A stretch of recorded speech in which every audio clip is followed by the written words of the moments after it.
Começamos a nossa leitura de hoje, mais uma vez explicando que essa leitura não é para causar polêmica, e sim para a gente compreender esse grande filósofo que é Bert Hellinger.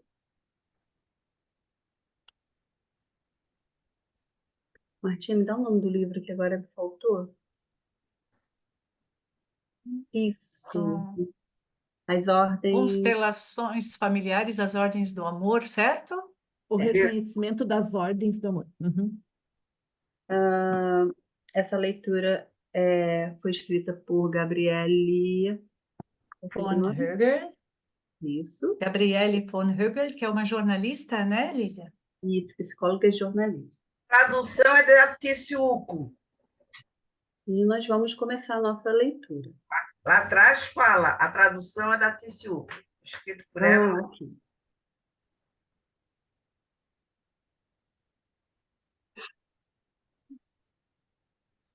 Vamos lá, Martinha. Então, vamos lá. Subir um pouquinho. Ai, eu tô sem mouse. Então, essa tem sido uma conversa da Gabriele com Bert Hellinger, né? Então, o tema agora, perdão, só um momento, cancelei.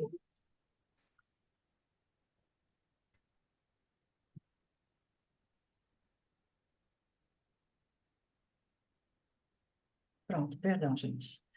Então, vamos lá. O ser está além da vida. A morte.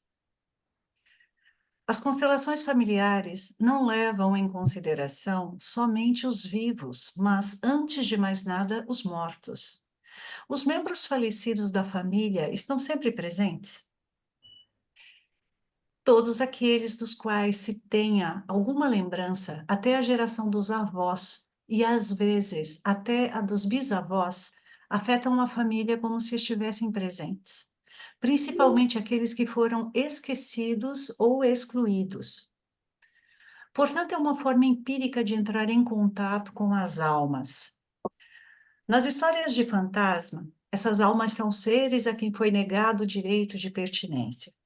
Elas batem à porta até recuperarem o lugar que lhes pertence. Quando o ocupam, dão paz. Posso ver isso nas constelações familiares. Quando os excluídos e os temidos ocupam seus lugares, deles emana algo de bom, com poder de cura e que não causa nenhuma perturbação. Ao serem aceitos, eles se retiram.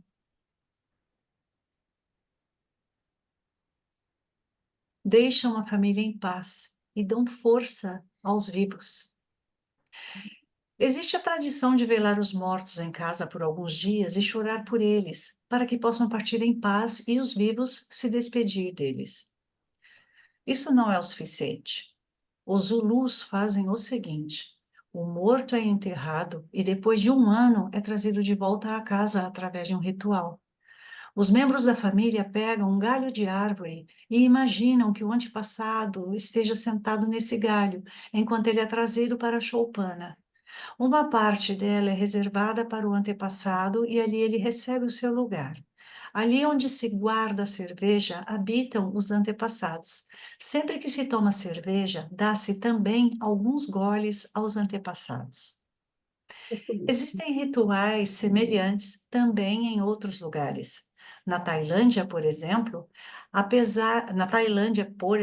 apesar dos tailandeses serem budistas, existe um antigo ritual que, na verdade, contradiz o budismo.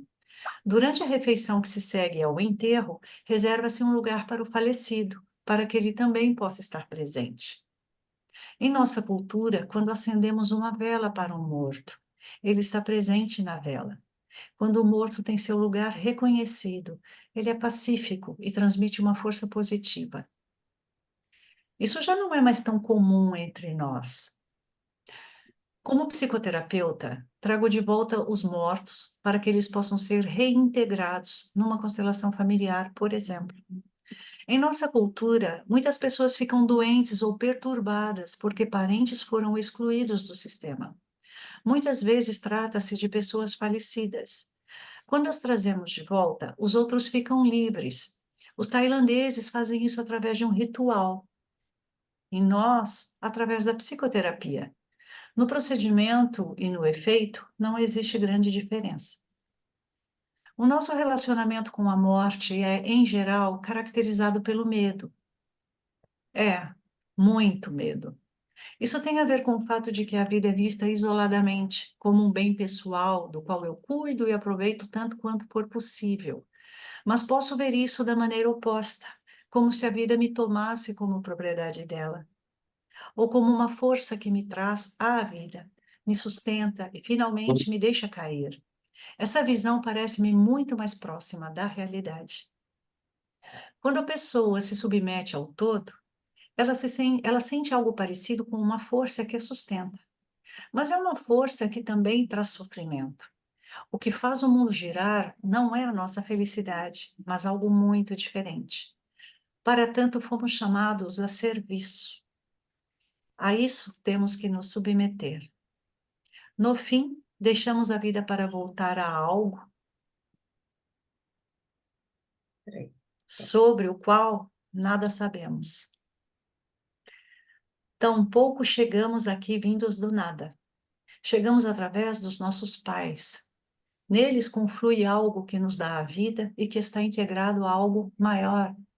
Nós já existíamos, senão não poderíamos vir a ser.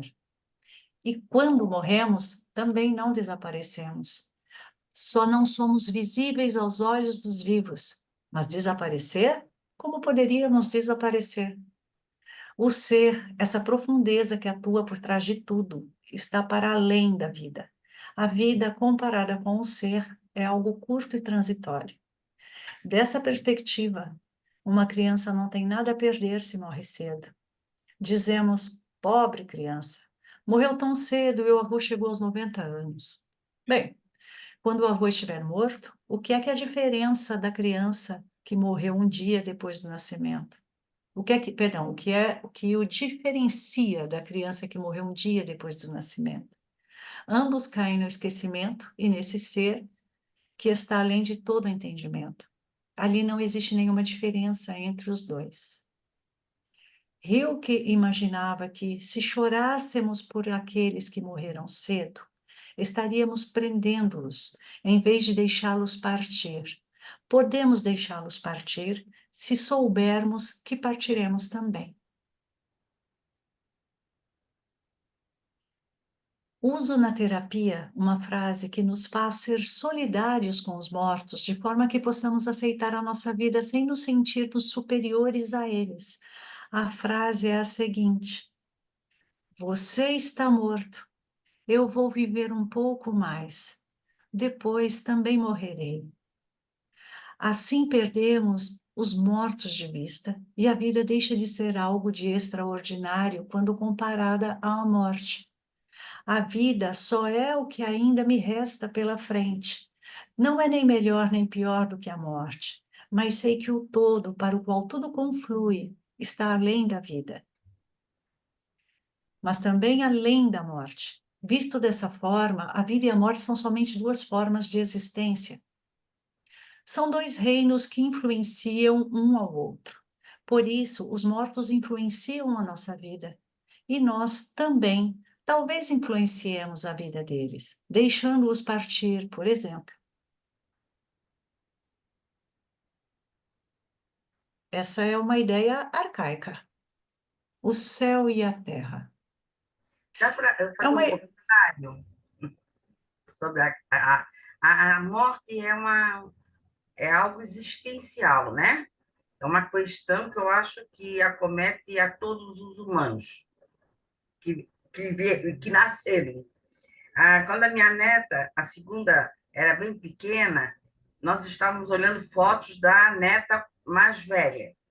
E ela se deu conta depois que não estava nas fotos e começou a chorar.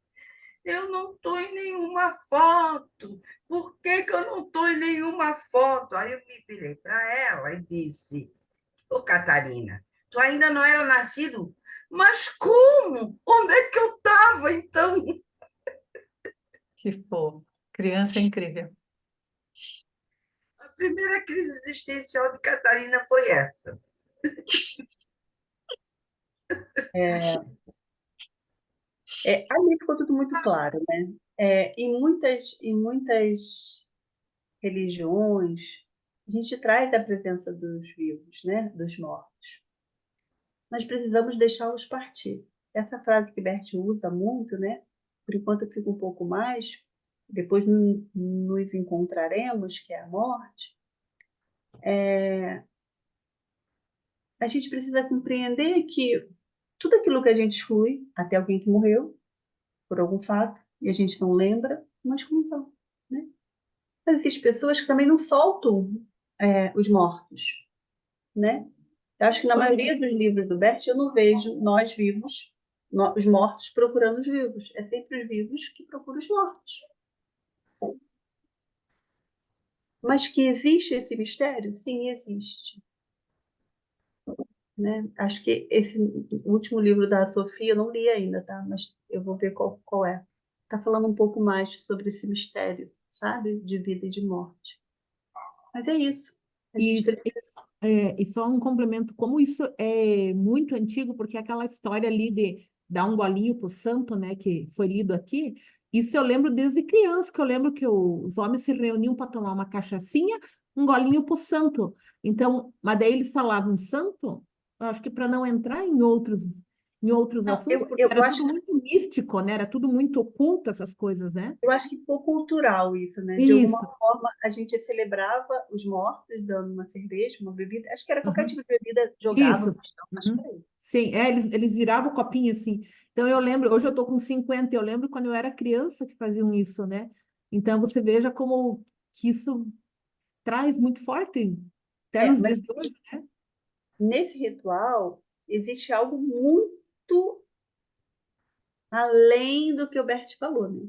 Porque assim, Sim. a gente está dando uma bebida para os mortos, mas são todos os tipos. Então, quando a gente Uhum. vai para o espiritismo, tem uma outra vertente, tem uma outra conotação, né? E algumas constelações da Sofia, não tive o prazer de ver do Bert, mas houve algo bem espiritual e que ela não foi adiante. Ela foi muito clara. Daqui eu não consigo mexer. Parecia que tinha uma magia na vida da garota, sabe? Sim, sim. E ela deixou isso tão claro, e eu sigo muito isso sobre olhar para algo que eu não alcanço. Ok? Devido ao mistério, né, Lília, que implica, né? Isso aí. Então, eu vou até ali. Se eu não alcanço algo, eu não vou adiante. Né? Então, existe um mistério entre a vida e a morte muito grande. A Sim, gente sabe disso. A gente não Sim. constela a morte. De hipótese alguma, a gente constela a morte. Né? A uhum. gente inclui a morte. Né? Porque ela faz parte. Só que uma dimensão que a gente não conhece, porque não estamos lá. Né? E no, Então, e no passado, eu lembro quando a mãe falava assim, falava das pessoas, não fique falando muito porque você chama. essa Entende? Eu lembro desses detalhes, assim, então, é por isso que eu só estou fazendo esse comentário, porque, assim, eu tive que romper muitas coisas para mim começar a entender um pouco mais, e ainda estou muito crua, né? Mas, assim, é uma coisa que vem muito lá de trás, né? Muito místico, né? é muito Muita coisa oculta. cultural, né? É, isso. Aham. Cultural, né? Tem um livro, um desenho da Disney, Viva la Vida, acho que é. Sim. Uhum. Lindo, Uhum. vejo esse desenho, sabe? É muito legal, né? É. Uhum. Vamos seguir. Vamos seguir. Isso aí. Só para a gente fechar esse comentário, faz vários dias que a gente não fez a leitura, não sei se uma, 2 ou 3 semanas, e eu tinha esquecido que o tema hoje seria a morte, 2 semanas. E olha que não por acaso, me deu vontade hoje, eu acendi uma vela, Nossa, sem a conexão. Então eu diria Marta, que eu o acendi na minha campo, velhinha também, o campo é sábio. o Uhum. campo é Uhum. sábio, e eu acho que de alguma forma a gente está dando um lugar Sim. para todos, né? Para Do todos, nosso verdade. campo, inclusive, Uhum. né? Isso, Realmente, incrível. acho que cada um para o seu canto, né? É, Impressionante. Sim. A minha velhinha de Nossa Senhora, antes de vir ó, para cá, eu sentei, eu fui lá e acendi minha velhinha de Nossa Senhora. E eu e, nunca acendi vela no Rio de Janeiro, é a primeira vez que eu faço ó, isso. e você É. sabe que vocês falando isso agora, eu me lembrei que hoje de manhã eu estava em casa e a minha tata estava falando, porque ela é evangélica, então ela falando a tragédia do Rio, Rio Grande e que o mundo vai acabar não sei o quê. Daí eu fui falando com ela, eu digo, ó, cada um acredita na sua, cada um tal, tal. Não, porque vai vir acabar. Eu disse, meu ponto de vista é assim, eu tô partindo, o mundo, mundo físico tá acabando para mim agora. Para os outros continuam. Você pode continuar mais. Então, assim, cada um acredita numa coisa. E hoje, eu olho o texto hoje, a morte. É muito interessante, né? Muito. Agora nós vamos ver o céu e a terra. Vamos lá. Agora, só para fechar, o Bert Helling conviveu muito com Igor Caruso, que era fenomenologia. Os psicanalistas, durante uma época, tiveram muito com ele, depois começaram a discordar, ele ficou meio no ostracismo. Mas tem um livro que eu recomendo, que é Separação dos Amantes. E ali ele fala de muitas mortes que a gente vive, né? Inclusive, ele cita que a ruptura de qualquer coisa na vida é a gente assistir à própria morte. E, por exemplo, quando ele fala nas separações, tem um trecho que ele diz assim: eu preciso matá-la, a pessoa que era apaixonada, né? Dentro da minha cabeça. Não posso continuar vivendo com ela e sem ela. Então, nós temos esse dilema diante das separações. São muitas mortes que a gente vive durante a vida. Inclusive, quando tu vai estudar sexualidade, os franceses chamam o orgasmo de le petit mort. Sim. Né? E é muito interessante, porque tu realiza o desejo, tu tem um orgasmo e algo morre ali, né? Eu acho muito interessante essa expressão. Mas eu recomendo vocês lerem A Separação dos Amantes, do Igor Caruso. O Berto conviveu muito com ele.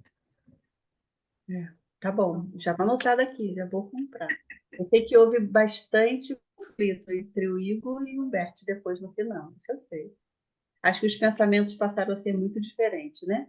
Seria interessante colocar o nome do livro e o autor no grupo para a gente buscar Pronto. depois. Depois você tira uma fotinha e coloca lá, tá, Leda? Vamos. Seguimos? Sim. O céu e a terra.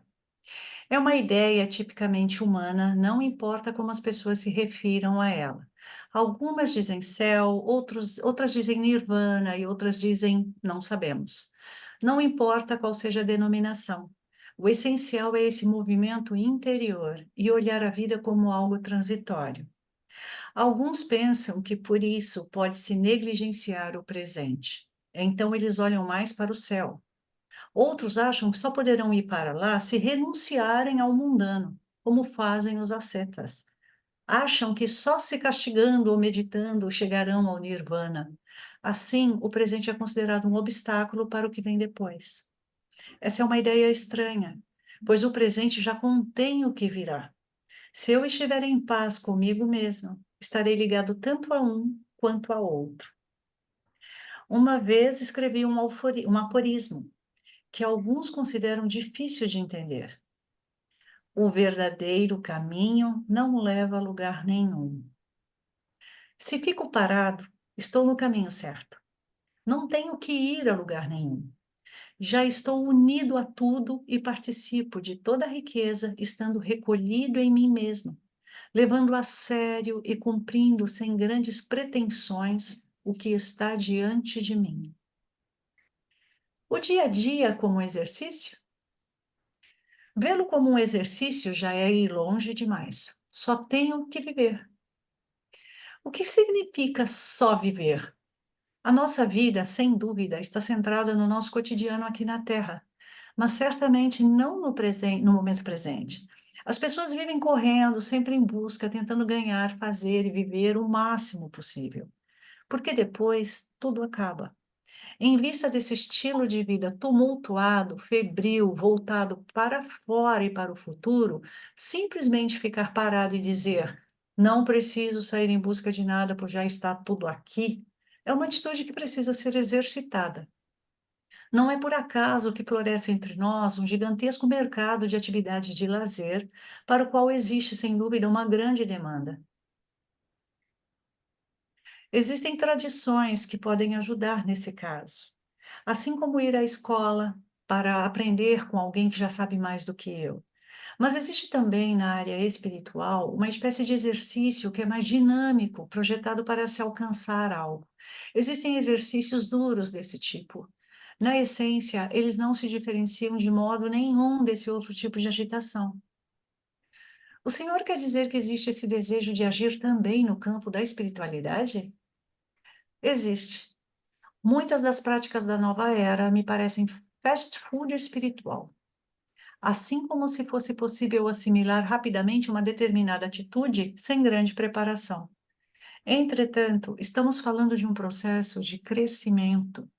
Não encontramos a sabedoria só porque a procuramos. Ela desabrocha como resultado de muitas ações. De repente, aí está, com toda facilidade, sem esforço. Gente, é viver. Só isso, né? Se não fazermos nada, estamos fazendo algo, porque tudo está ao nosso dispor. Ele não está pedindo para sermos criança, né? De não ir em busca daquilo que a gente precisa, que a gente necessita. Mas tem um preço tudo, né? E ficar parado, sem fazer nada, tem esse preço. Então, quando a gente fala do Bert, a gente fala de um filósofo, né? Que às vezes os pensamentos dele me confundem também, sabe? Eu tenho que parar, pensar, e é isso, né? Quantas vezes a gente precisa ficar parado, né? Mas eu não quero, eu não vou. Tá tudo bem, porque as coisas vêm a mim também quando eu não vou. O mundo continua funcionando. Mas, inicialmente, Bom, as relações familiares eram chamadas de filosofia prática. O meu certificado da primeira turma do Peter no Brasil me coloca como... o certificado está escrito a Faculdade de Filosofia da Colônia, que ele ainda não tinha um instituto criado aqui no Brasil. Bem originalmente lá da Universidade da Colônia, de Filosofia. Ok, aí eu não sei, mas entendo que a constelação é exatamente prática, é o movimento da alma, né? É o movimento do espírito, né? Entendo bem assim. E é isso. E eu não tenho como mexer nesse movimento. A gente apenas aceita o que aparece. É como a vida, né? Eu aceito. talvez a sabedoria esteja em encontrar o ponto de equilíbrio nisso, até onde nós vamos, até onde a gente deixa a vida agir, né? Porque tem situações em que eu me vejo dando murro em ponta de faca no controle, querendo controlar, querendo fazer. Quando eu respiro e falo, quer saber? Espera um pouco. Parece que tudo acontece. Aí vem. É.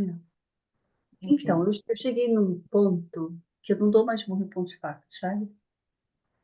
E você o quê? Não dou mais murro em ponto de faca. Ai, Percebo que eu tô dando, que eu tô. Eu falei, opa, peraí. Tem algo maior por detrás de tudo isso. E aí eu solto, eu falei, solto, respiro e solto. É isso. A vida tá apresentando algo e que eu não tô conseguindo ver, sabe? mas que depois faz sentido, né? Isso faz sentido. Então, É. esse murro de ponto de faca eu não dou mais. Posso dar até uma vez, depois eu solto e falo, peraí, o que que eu preciso ver que eu não tô conseguindo ver? Acho que é isso a vida está em movimento. Então, quando está parado, quando ele fala, fique parado e deixe tudo acontecer, porque a vida continua, gente. E o Zeca Pagodinho estava com a razão. Se você deixar a vida te levar, né, a vida vai te levar. Só não sabe qual caminho que vai ser, mas ela vai levar. Vamos lá. Vamos tocar a grandeza na alma. Como encontrar soluções? As constelações familiares têm algo a ver com um ritual. As soluções têm algo a ver com o ritual, não as constelações em si. Até a ordem de todo o processo me parece um ritual. Há um grande círculo, a pessoa entra nesse círculo, o senhor faz perguntas sobre a família dela, ela coloca a constelação familiar e se senta. O Senhor interroga os representantes, os muda de lugar e então, dependendo das circunstâncias, são formuladas, por fim, frases que libertam. Existe uma clara dramaturgia, uma sequência que sempre se repete. Bert diz que o conceito de ritual coloca esse trabalho num outro contexto. O trabalho com constelações familiares é um método. Eu só posso construir uma casa colocando uma pedra em cima da outra. E nem por isso se trata de um ritual. Por que o senhor não gosta de chamá-lo de ritual? O ritual tem um fundo religioso. As constelações familiares não. A solução talvez tenha algo a ver com o ritual, mas o trabalho com constelações é apenas um método. Uma vez eu lhe perguntei por que, afinal, essas constelações familiares funcionam. Ali se encontram pessoas absolutamente desconhecidas, que não têm a mínima ideia da biografia do cliente com o qual o senhor está trabalhando. Como essas pessoas podem sentir o mesmo que os membros da família de origem do cliente? Nessa ocasião, o senhor disse que, naturalmente, não era o representante que atuava e sentia. O representante era somente o receptáculo, através do qual o cliente encontrava um novo acesso à sua origem. Visto assim, existe algo de um ritual. E o ritual não começa no momento em que as pessoas passam a personificar, na verdade, um aspecto da natureza humana. As pessoas recebem, através daquele que as escolhe, a capacidade de personificar algo sobre o qual nada sabem. E elas conseguem fazer isso intuitivamente porque também são seres humanos, não é verdade?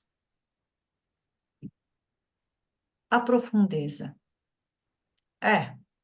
A pergunta é: como isso é possível? Existe uma profundeza para a qual tudo conflui. Ela fica fora do tempo. Eu vejo a vida como uma pirâmide. Lá em cima, bem na ponta, acontece aquilo que chamamos de progresso. Nas profundezas, o futuro e o passado são idênticos. Ali só existe espaço, não existe tempo. Às vezes, existem situações nas quais se entra em contato com essa profundeza. Nesses momentos, pode-se reconhecer, por exemplo, ordens ocultas, e consegue-se tocar a grandeza da alma. E essas ordens se repetem no espaço-tempo e podem ser reconhecidas e representadas mesmo em outra época e em outro lugar? O espaço. Sim, podem. Talvez o conceito dos fractais possa esclarecer o que acontece. Em seu livro, Aus dem Nichts, que significa do nada, né? Gert Binnig, ganhador do Prêmio Nobel, defende a tese de que, antes da evolução da matéria e do espírito, deve ter ocorrido a evolução do espaço. O espaço se ordena simetricamente e essa ordem se repete indefinidamente da mesma maneira. A folha, por exemplo, é construída como a árvore inteira. Cada folha é diferente, entretanto, segue a mesma ordem. Quando monto a constelação de uma família, cada pessoa que ali se encontra pode sentir exatamente o que se passa nessa família, apesar de os membros verdadeiros se encontrarem bem longe dali. A ordem dessa família repete-se nessa constelação. Através da constelação, tenho repentinamente acesso a uma realidade que não consigo perceber por meio do pensamento, algo que estiver oculto bem à luz. Uma vez à vista, posso tentar encontrar uma solução. Mas, assim como a família verdadeira está presente nessa constelação, a solução encontrada para a família que a representa também afeta a família de verdade, mesmo que essa não saiba nada sobre a primeira. Por que existe essa conexão no espaço? Isso eu não posso explicar, mas eu vou dar um exemplo. Uma jovem tinha tentado se suicidar e sobreviveu. Montamos a constelação da família dela e vimos que, na verdade, quem queria se matar era a mãe dessa jovem. O avô materno tinha se suicidado, atirando-se num rio. O senhor quer dizer que a jovem tinha tentado se suicidar no lugar da mãe, que, na verdade, queria seguir o próprio pai? Isso mesmo. Nós incluímos esse avô na constelação e o colocamos junto à mãe da jovem. A solução encontrada foi: a mãe se recostaria no pai dela e diria à filha: eu fico. O pai da cliente havia acompanhado a filha a esse curso e estava presente na sala. A mãe estava em casa, na Alemanha. A constelação foi formada num domingo de manhã na Suíça. Nesse domingo, ao mesmo tempo que a constelação estava sendo formada na Suíça, a mãe saiu de casa para passear com o cachorro. No caminho, ela passava pela ponte que cruzava o rio no qual o pai dela tinha se afogado. Toda vez que ela chegava a essa ponte, parava junto ao peitoril esquerdo e olhava o rio acima, para o lugar em que o pai havia se afogado, fazendo uma prece. Nesse domingo de manhã, ela estava sobre a ponte, pronta para rezar. Mas nesse momento, sentiu como se fosse puxada pelo ombro e levada para o outro lado da ponte. Ali ela de repente sentiu uma grande felicidade que não podia explicar. A cabeça dela se voltou rio abaixo e subitamente ela teve a sensação: agora eu posso me entregar às correntes da vida. Antes, ela sempre ameaçara a família com intenções de suicídio. Isso nunca mais aconteceu. Houve uma ação à distância, sem que a mãe soubesse o que estava acontecendo na constelação familiar. As constelações, portanto, repercutem dentro da família, mesmo que não se saiba nada sobre elas. São conexões misteriosas. O contrário também acontece. Na constelação familiar, certos fatos podem vir à tona mesmo que a família esteja muito longe dali. Isso não acontece só quando um membro da família coloca a constelação. O terapeuta também pode montar a constelação familiar do cliente sem que o membro da família esteja presente. Eis um outro exemplo. Uma vez li numa revista sobre o caso de uma jovem esquizofrênica. No artigo, levantava-se a hipótese de que as psicoses podem ser causadas por segredos de família. Quando li esse artigo, eu tive a impressão de que a jovem ficara esquizofrênica porque 2 membros de sua família haviam morrido cedo. Pedi a Gunther Weber que montasse essa constelação familiar num grupo. Ele não conhecia a família e o grupo não sabia de que família se tratava. Na constelação, a mulher que representava a jovem esquizofrênica logo se sentiu como se fosse louca.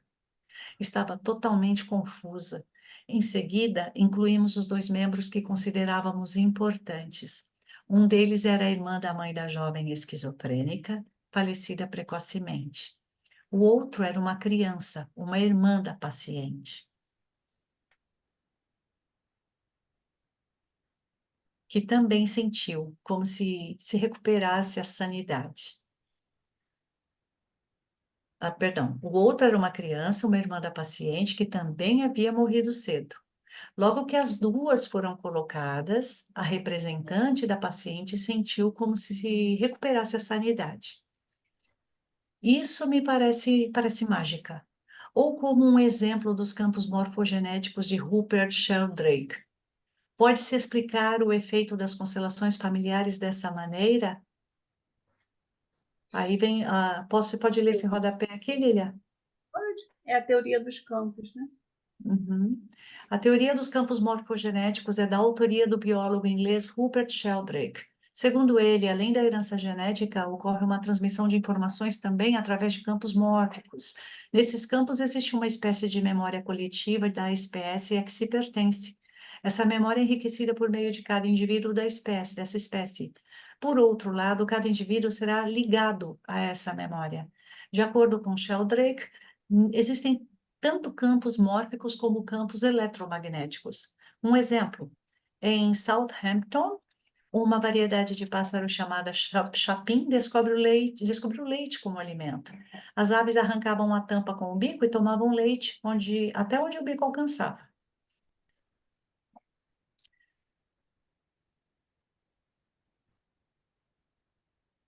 E pulou, né, Lilian? Porque ele Pulou. volta agora. Será que está no Mas final dessa página? Não sei. Alguém está com o livro?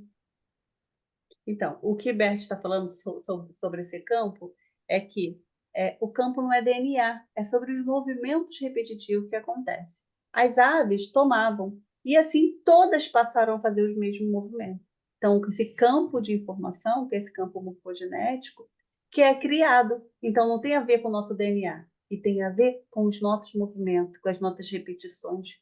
E isso é algo que acontece, né? Então, esse campo morfogenético que Rupert Sheldrake ele captou, ele entendeu, é que não tem a ver com o DNA, Sim, é tá? questão da física quântica. A história dos macacos, vocês Uhum, conhecem, né? sim. Nas Filipinas fizeram experiência com os macacos e jogaram batatas. As batatas caíam no chão, ficavam sujas com areia e eram comidas assim. Uma macaca, diz que é uma macaca, ah, pegou e lavou a batata. E aí, a partir desse momento, todos passaram a comer, a lavar batata antes de comer. Aí, os pesquisadores interessados, assim, curiosos, fizeram a experiência em outra ilha distante daquela. Jogaram as batatas. Todos os macacos lavaram as batatas antes de comer. É o que a gente chama do pensamento quântico, né? É, é, Como é que vai é, se explicar?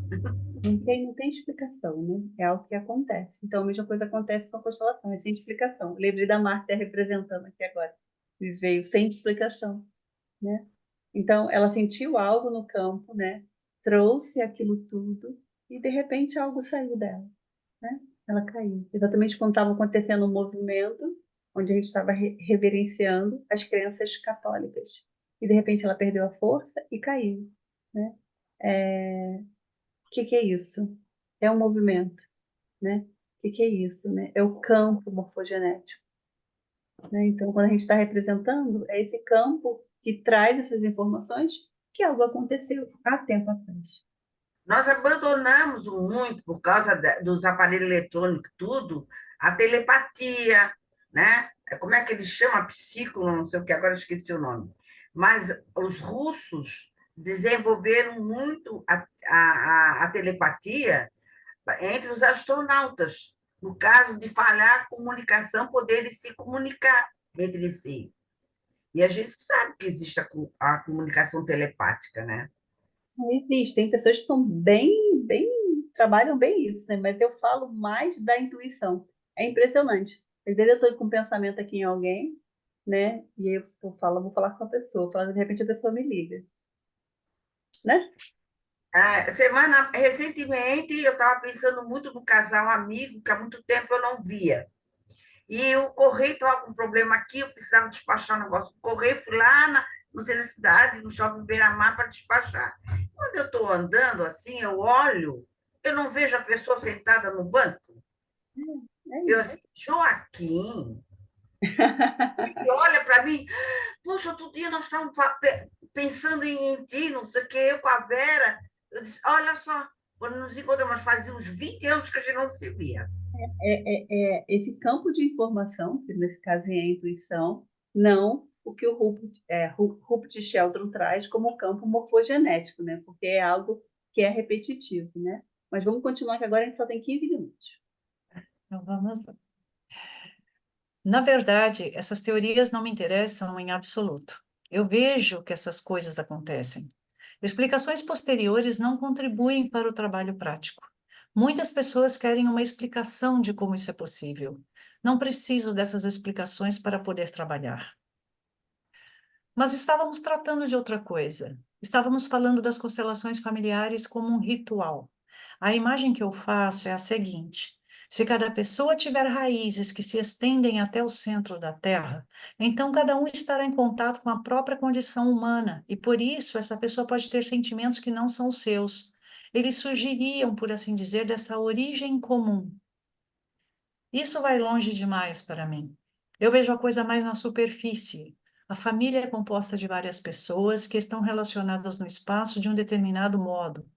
Quando alguém monta a constelação familiar, transmite uma imagem espacial do que ocorre na família.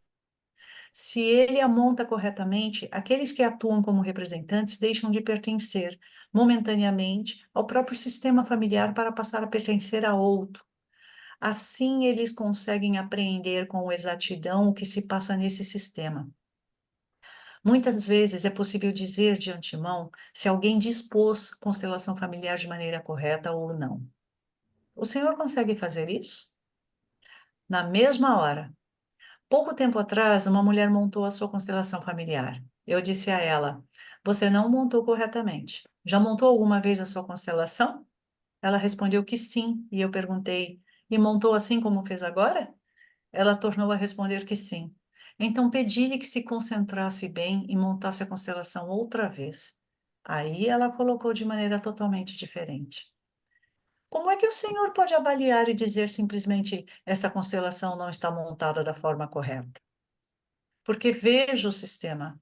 Quando a pessoa fala sobre si mesma, forma uma certa imagem, se bem que não muito clara, do sistema dela.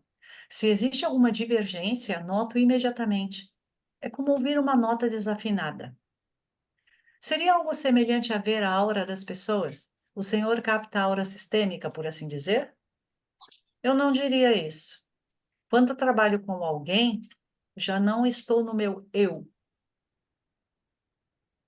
já não penso, penetro na minha alma e tenho, então, uma sensação aproximada. O sistema está em harmonia ou não. Não é uma imagem nítida, ela nunca é completamente clara, mas é suficiente para começar. Isso tem algo a ver com o ato de olhar, não com o de observar? A amplidão. Uma vez demonstrei com um movimento a diferença entre o eu e o próprio ser. Eu chego ao eu movimentando as mãos de baixo para cima e de fora para dentro, até que se toquem. Ao próprio ser, chego através do movimento contrário, de cima para a amplidão abaixo. A figura a seguir ilustra esse movimento. O eu, ele faz isso, assim. O ser contrário. Esse era. Uhum. O eu. É algo que eu pego de baixo e trago. O ser é algo maior, é algo que vem de cima, né? Eu pego. Ah, que bem. De acordo com esse movimento, eu diria que observar é focalizar um ponto. Perceber, por outro lado, é olhar para o todo o espaço em volta. Exatamente. Quando focalizo, vejo os detalhes, mas não posso ver o todo. Um pesquisador que olha para uma árvore como pesquisador não pode ver a árvore como uma árvore. Ele vê somente os detalhes. Um pintor, entretanto, vê o todo, ou um poeta. É assim que trabalho com as pessoas sistemicamente. Eu não olho para o indivíduo, mas o vejo inserido num sistema de referência. Alguns dizem que o Senhor parece um pastor quando fala. Isso tem a ver com essa maneira de olhar? Talvez. Certa vez uma mulher me escreveu: O Senhor não fala para o ego, mas para a alma. A alma está em contato com algo mais amplo. Por isso que, repentinamente, percebo onde está a solução e vejo conexões que não teria sido capaz de deduzir. Notei, por exemplo, que o homem que usa barba geralmente tem uma mãe que não respeita o pai dele e se sente superior a ele. E o mesmo se dava com o pai do pai. Ou a pessoa que demonstra gostar da história do Hans im Glück, frequentemente tem um avô que perdeu a fortuna. Ou pode também existir a dinâmica melhor eu do que você, ou eu sigo você na morte. Complexo isso, né? Voltemos, é complexo. Vamos. Voltemos novamente à questão do ritual. A sua terapia é bastante bem definida, na maneira como ela é conduzida até nas 30 frases padrão utilizadas para a solução. Todas elas são frases individuais. Quando trabalho com elas, eu as vario. Se a pessoa simplesmente pronunciar essas frases, não entrará em contato. Por isso, a terapia não é um ritual no qual tudo decorre sempre do mesmo jeito. E um ritual adaptado é um ritual adaptado a uma situação específica. Trata-se somente de saber, ajuda ou não? Qual é a palavra que convém ou não neste caso? Isso eu examino em cada caso. Uma constelação é diferente da outra. Não existem duas constelações iguais. Esse ritual se origina daquilo que está acontecendo no momento. Não pode ser repetido. Uma vez o Senhor disse: o que a pessoa conta a um terapeuta serve como defesa.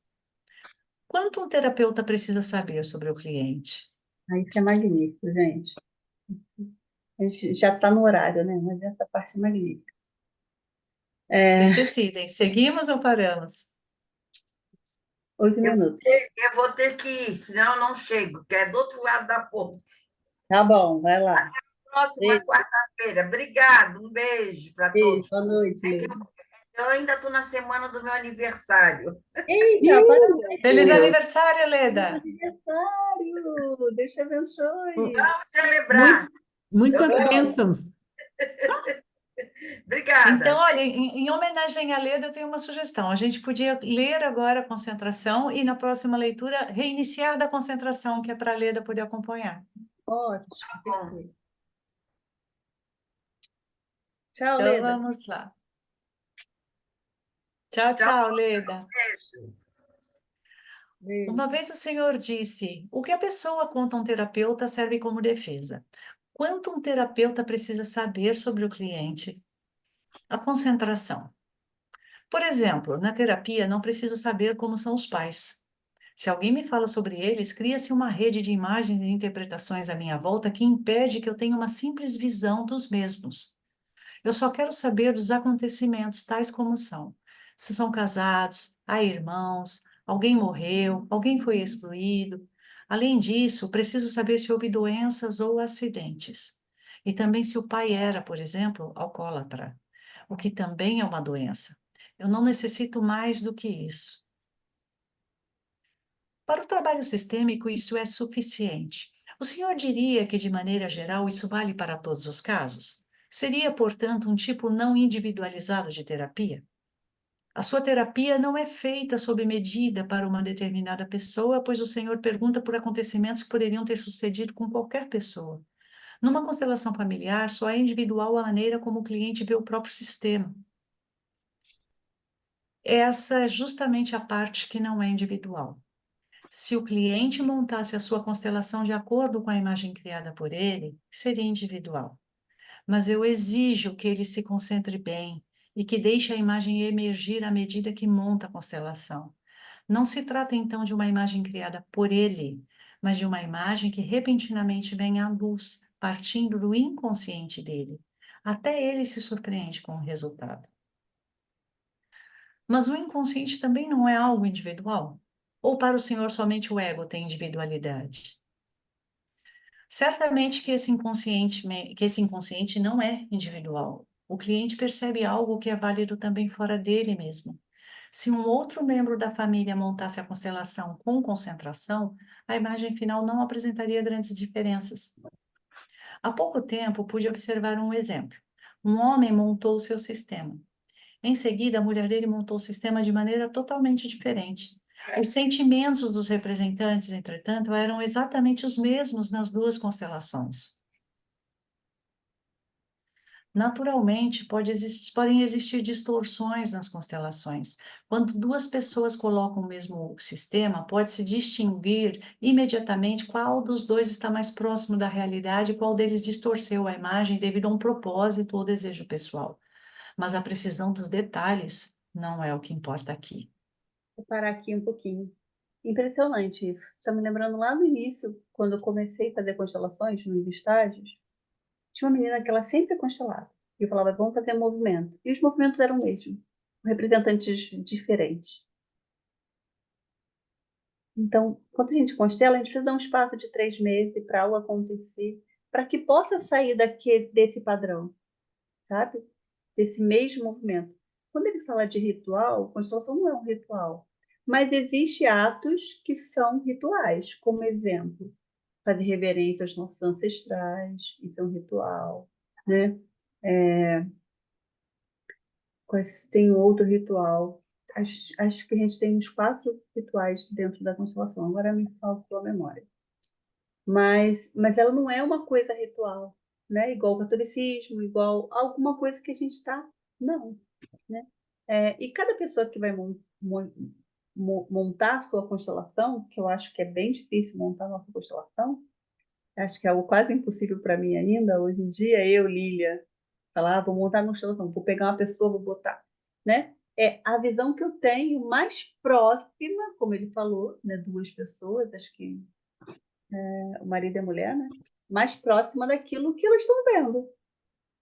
Mas vão ser diferentes, vão ser diferentes. Ok? Vamos lá. Alguém também ia sair 7 horas, gente. Vai passar só um pouquinho, tá? Quem tiver que sair, pode sair, depois eu encaminho no grupo. Nas constelações não existe nada de individual? Existe uma diferença quando alguém diz: agora vou montar a minha constelação familiar, como se tivesse uma imagem pré-concebida dela e quando faz isso em harmonia com a alma. No primeiro caso, é o cliente que age. No segundo caso, é conduzido pela alma. A alma vai além do indivíduo, ela tem um alcance mais amplo. Ó, quando a gente Alguns vai, dizem. rapidinho, Marta, quando a gente vai constelar, às vezes eu falo assim, quando alguém vai representar. Primeira intuição que você tem é sua. A segunda em diante é do campo. Então a pessoa está em pé, às vezes, e fala assim, eu quero ir para frente. Eu falo, só um minutinho. Espera um pouquinho. Daqui a pouco vem o campo. Então, tem sempre a ver conosco primeiro, depois com essa grande alma, né? Vamos lá. Quer subir já um pouquinho, Lilian?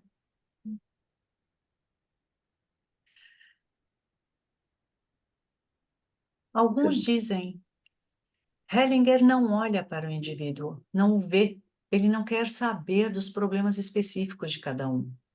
Nas constelações familiares, as pessoas não são todas avaliadas segundo o mesmo padrão, de acordo com as mesmas ordens pré-estabelecidas. Quando alguém me conta um problema, dá uma interpretação de si mesmo, da família e da situação que está vivendo. Rigorosamente falando, ele me convida a aceitar o ponto de vista dele.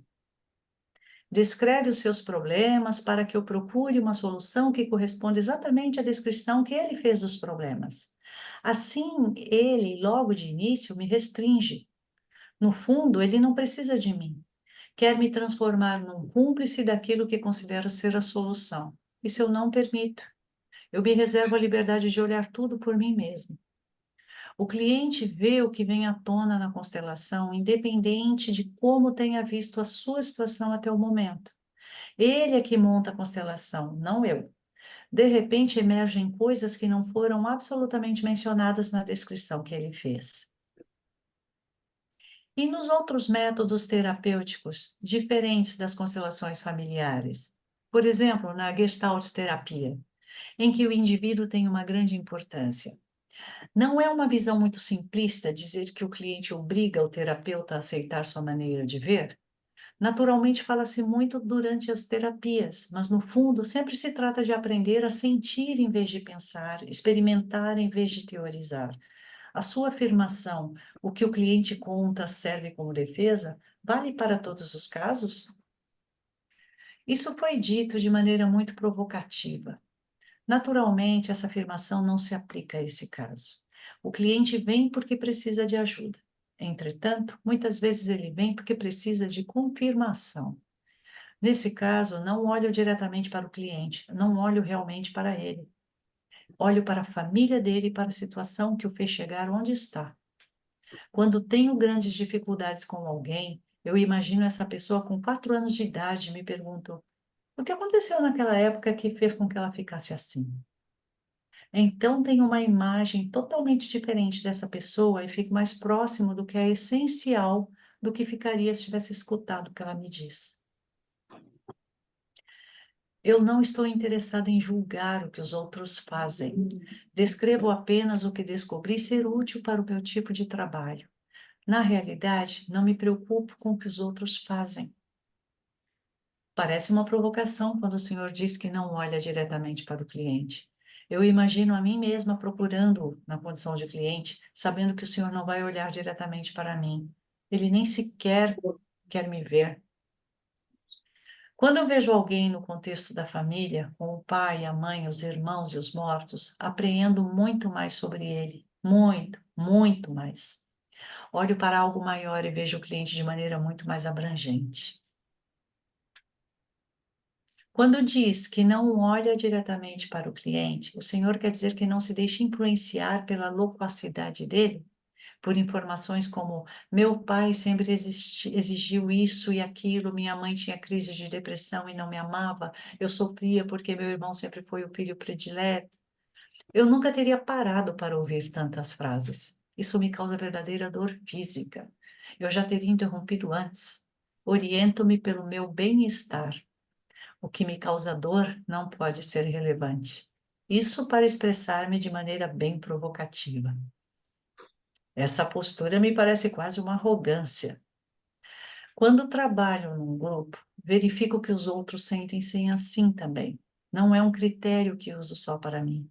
Quando alguém começa a fazer esse tipo de reclamação, o grupo todo fica inquieto. Começam a bocejar, a se espreguiçar ou a conversar. Eles também se sentem mal e passam a se comportar de modo defensivo. O meu comportamento não é, portanto, algo arbitrário. Ok, paramos aqui. Uau, Foi fantástico, né, gente?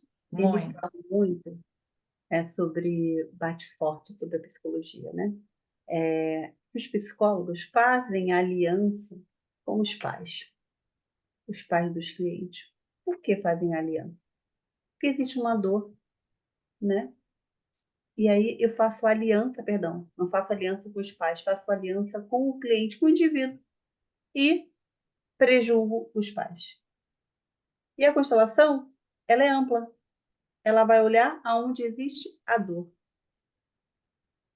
A dor é totalmente do indivíduo aqui? Ele tem causas atrás. Se eu olho para essas causas, eu consigo eliminar essas dores. E os fatos de terem pais chatos, abusivos, mães alcoólatras, pais alcoólatras, é uma realidade, mas algo aconteceu antes disso, certo? Que precisa ser olhado, ser incluído, ser curado. Então, quando ele não escuta, eu também não escuto, aprendi isso lá, né? Eu não escuto. Que o cliente me traz reclamações, eu também não escuto, falo que você precisa olhar. O que me vem de imagem é que o cliente traz a pontinha do iceberg e a constelação traz o iceberg todinho, né? Isso aí, perfeito, né?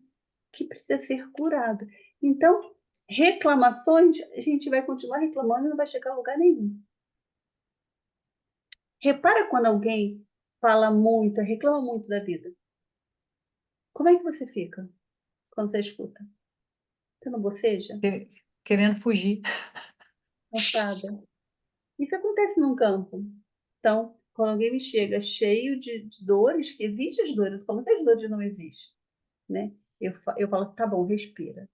E falo, o que você precisa curar? Você precisa olhar. O que você precisa ver? Aí ele vai trazer a dor dele. Então vamos olhar para isso. Mas sem as reclamações. A minha visão é assim, que eu acho que o pessoal pensa que quando você vai fazer uma constelação, você tem que contar a história toda, igual você faz numa terapia, né? Numa terapia para você, né? Vai numa terapia normal, você começa, vai numa psicóloga. Você tem que contar o que está te doendo. Então você conta toda a história. E eu tenho essa percepção que às vezes as pessoas começam a querer contar a história porque eles associam uma terapia com outra, né? É normal, né? A gente, É. todo mundo pensa isso, né? Estou abrindo aqui o WhatsApp. Mas é isso, a constelação você não precisa contar tudo. É pontual. Uhum. Traz a sua dor e fala o que você precisa olhar. Dali algo abrange, né? Algo Uhum. acontece, algo muda, né? Eu acabei não fazendo anotações hoje, mas teve uma parte ali que ele fala de um momento, da ponte da senhora, a Uhum. esquizofrenia, né? Que queria se matar. Era isso. Impressionante, né? Ela atravessa a ponte e algo surgiu, algo veio a ela, né? Então, às vezes, a gente está constelando alguém aqui e a pessoa, na casa da pessoa, sente um alívio muito grande. Sobre constelar sem a pessoa presente, tem que ser algo que seja realmente muito sério, tá? Porque senão, eu não ensino isso nos meus cursos, porque senão a mãe vai querer vir constelar o filho. Estamos falando de problemas sérios de saúde, né? Esquizofrenia, um câncer, algo assim, algo que precisa realmente mudar algo, tá? Na pessoa. Mas não, eu quero constelar a relação do meu filho, porque ele e minha nora brigam demais. Não, não pode. Não pode. Pode, não deve. O problema é que tem constelador e constelador, né? Nem todos têm essa visão, né? Isso que é o problema, né? Né?